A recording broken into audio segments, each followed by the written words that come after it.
嘉义沿海地区这地势较低，落大雨，若搁再撞到大头，定定拢会淹水造成灾情。嘉义布袋东港里最近趁天气较好的时阵，发起社区清水沟活动，希望日后莫搁再淹水咯。百外位社区民众伫里长的号召之下，做伙出来清理社区的水沟啊，那清那找可能积水的所在。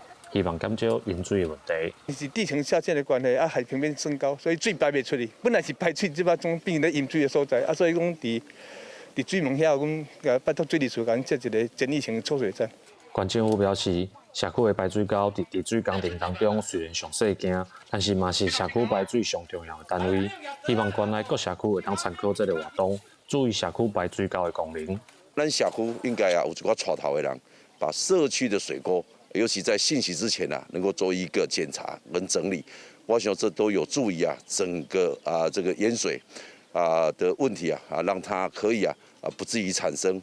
第六表示，4人前的823山水灾，布袋东港的里面损失真严重。虽然过了几落冬，大家也是有真深的记忆，所以才有百外位里面会来参加。大家拢希望把水沟拼清气，莫让当年淹水的代志搁一摆来发生。